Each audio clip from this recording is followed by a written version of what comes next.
dhe nuk ka masa ndaj Serbisë, ndërsa vazhdojnë të jenë ndaj Kosovës. Prandaj, këto masa janë, unë kam thënë në aspektin cinik, por doli të jetë e vërtet. Fundit masat Sirisë janë hequr edhe në interes të Bashkimit Evropian, sepse Bashkimi Evropian dëshiron ta konsideron tash urgjentisht Sirinë si vend të sigurt dhe të kthej miliona refugjat që janë në Evropë nga Siria, pra Evropa ka edhe interesat e veta. Sa i përket Kosovës, nuk ka qartësi dhe ka lojra të ndryshme, të gjitha këto janë për shkak të dialogut dhe për shkak të pengesës Grackës së quajtur asociacion. Dua ta pyes zotin Nikaj diçka edhe për masat, zotin Nikaj këtu në Kosovë ka një hedhje faje tek njëri tjetri. Madje eksponent të pushtetit ju kanë akuzuar juve personalisht se po loboni që masat t'i mbahen Kosovës aktive. E dini për cilën deklaratë kam fjalën? Opozita ka fajsuar në vazhdimsi qeverinë për shkak të veprimeve në veri, sot kemi këto masa si që kemi raportet cënuara me ndërkombëtarët, ndërkohë kishte akuzë në drejtim të juaj, se ju jeni fajtori për masat, ashti si e komentoni ju këtë? Mimuz, besoj që çështjen e masave e shpjegoi Augustini në mënyrë të plotë dhe shterruese se cila është situata e masave. Shpjegimi i Augustinit e përjashton çfarë do mundësie që une, ose çfarë do individi tjetër, të ketë pasur ndonjë rol në mbajtjen, prolongimin ose mos heqjen e mbasave. Për te i faktit që unë kam thënë 1 milion herë që është absurde një akuzë e tillë, sepse unë në secilin takim ku ka pas edhe përfaqësues të opozitës dhe ku kam qenë në Bashkim të Evropian, nga fillimi kam thënë që masat e vendosura ndaj Kosovës janë kundërproduktive. Janë të padrejta për qytetarin e Republikës Kosovës, sepse në fundit dëmi ju është bërë qytetarëve, ju është bërë Instituti GAP e kishte bërë një përmbledhje të fundeve që janë pauzuar ose humbur, nga ato funde kanë humbur OEQ, mediat, bizneset, qytetarët, e tjera përmes programeve ndryshme që ka Bashkimi Evropian. Prandaj, deklarata e Augustinit është simptomatike e asaj që Bashkimi Evropian po e thotë.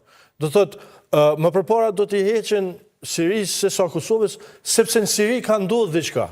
Ekziston një qeveri e re e cila po është e gatshme të përfshihet, të ndryshoj, të ecë përpara, me do mos janë të pakrahasueshme këto dyja, mirë po e tregon mos angazhimin e qeverisë së Republikës së Kosovës që t'i largoj këto masa. Do thotë kjo transparenca që e përmendi Augustini që është e vërtet, është detyrë edhe që... Qeveria po thot po angazhohemi, por nuk mund të heqim dorë nga shtrirja e sundimit të ligjit të veri. Shtrirja e sovranitetit atje. Një farforme po thot mos na kërkoni ta bëjmë një gjë të tillë, sepse është e drejtë se cilit shtet. Nëse qeveria e thot... Nëse du të hequr dorë nga njëra ose tjetra nga bërë të qartë, që ne kemi suspenduar Bashkimin Evropian, e kemi suspenduar rrugën tonë drejt Bashkimit Evropian, derisa t'i marrim sallat e sporteve, zyret e vogla në veri të vendit, atëherë duhet t'i thonë qytetarëve të Republikës Kosovës. Ta dim cili është qëndrimi. Shikoni, Kaja Kallas në Prishtinë tha shumë qartë, ne do të fillojmë me një largim të kushtëzuar të masave. Në një situatë normale, pyetja do duhet të ishte ndaj qeverisë së Republikës Kosovës, çfarë do të thotë ky largimi i kurzuar?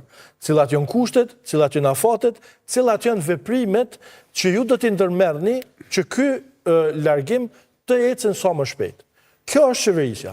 Po ne jemi në situatë, apo kupton, që ne nuk kemi qeveri legjitime që t'ja bëjmë këtë pyetje. Sepse kjo qeveri që është tani në pushtet, që është komode në pushtet, nuk mund të mëjë asgjë. Shikoni, ne kemi 900 milion euro të planit të rritjes që nuk ka parlament ku ta dërgojmë. Mirë, t'ja bëj edhe një pyetje shumë shkurt Augustinit, pastaj po e kthejmë debatin te kjo. Augustin, shoqëria civile pra në vazhdimsi po shqetësohet dhe po denoncon se Kosova ka humbur miliona nga masat. Ndërkohë, prapë po e citoj zëvendës kryeministrin Bislimi që thotë që nuk rrezikohen mjetet e IPAS nga bllokada nga kriza e brendshme institucionale, ju si e shihni në këtë aspekt? Do rrezikohen ato miliona apo jo? Po gjithsesi se rrezikohen, ato po presin. Në fakt, kam dëgjuar që dikush ka thënë se fondi nga plani i rritjes të 900 milion janë për të shfrytzuar për disa vite. Jo, ato janë të afatizuara deri në vitin 2027. Bosnia e Hercegovina, për shembull, nuk e ka planin e reformave të adaptuar, prandaj i është thënë se parat që nuk do të shfrytëzojë Bosnia e Hercegovina do të shkojnë për vende tjera të rajonit. Ato janë para ad hoc, nuk janë para që mund të shfrytëzohen për 3-4 vite. Kështu që Kosova, e cila ndër të parat i ka plotësuar të gjitha kushtet. Pra, këtu kemi një paradoks. Kosova ka qenë më e mira në planin, më e shpejta në planin e reformave për këtë pakon e rritjes në Ballkanin Perëndimor dhe gjithçka është gati pos vendimit që do të shkonte në kuvend ku do të miratohej si marrëveshje ndërkombëtare për kredi e pastaj do të bëhej pagesa e parë. Nëse Kosova nuk do të ketë kuvend i cili do të ratifikonte për një vit, atëherë do të hynim në rrezik që të humbim që të gjitha. Pra, vërtet që parat ka një afat 1+2 apo 2+1 që prej vitit kur nënshkruhet kontrata për shfrytëzimin e tyre, atëherë ka disa vit për zbatimin e projektit mund të vazhdohet. Mirë po ato janë të afatizuara, nuk janë që do të presin gjithmonë. Dhe pjesa tjetër është se investimet private shkojnë më shumë aty ku përdoren më mirë parat e Bashkimit Evropian. Tash kemi paqartësi edhe nga ana e Bashkimit Evropian, sa i përket IPAs, në mjeteve të para antarësimit. Ato janë një paket tjetër, një zarf tjetër nga i cili ipen paret për vendet kandidate apo për kandidatin potencial që është Kosova, dhe gjithsesi parat nuk do të presin për gjithmonë, por humbjet janë edhe në aspektin tjetër. Prandaj nuk është vetëm Kosova, po e them fajtore për këtë, shoqëria civile me të drejtë kërkon që masa të hiqen, sepse edhe shoqëria civile është shumë e goditur.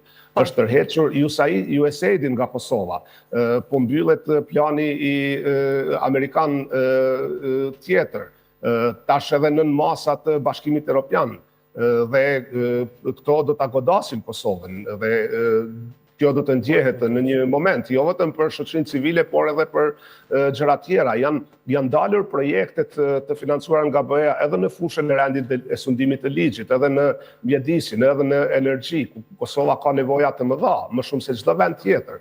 Prandaj është mirë që të gjithë në Kosovë, edhe opozita, edhe pozita, opozita të jetë opozitë e pushtetit, jo e shtetit, siç ndodh në Shqipëri për shembull. Vërtet duhet të them se unë jam 27 vjet në Bruksel, asnjëherë s'kam dëgjuar që kushdo nga Kosova të ketë kërkuar kur ka qenë në opozitë që të veprohet diçka kundër Kosovës në Bruksel.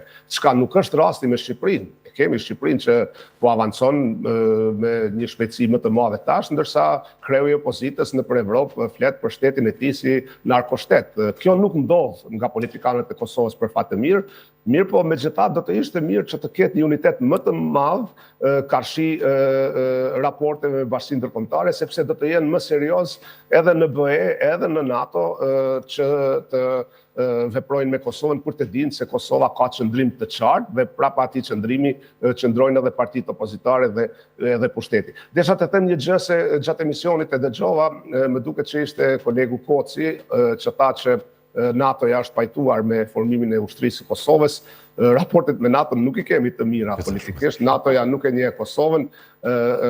Ushtria e Kosovës është formuar për kundërshtimit të NATO-s. NATO-ja ka qenë kundër, bile ka thënë se do ta rishqyrtojnë angazhimin e NATO-s me FSK-n, por ushtria është formuar me mbështetje nga Shtetet e Bashkuara të Amerikës, Turqia, Kroacia, Shqipëria, Maqedonia dhe disa vende tjera të NATO-s. Prandaj edhe ushtrimet dhe forcimi i ushtrisë së Kosovës nuk shkon përmes NATO-s, por përmes vendeve anëtare. Dhe përderisa Kosova të ketë pengesa formale për raporte institucionale me organizatat ndërkombëtare, duhet të punoj përmes marrëveshjeve bilaterale, përfshirë edhe marrëveshjet ushtarake dhe në këtë mënyrë të forcuar. Mirë, Augustin, faleminderit shumë për kontributin këtë debat, po e kthej pak diskutimin në studio.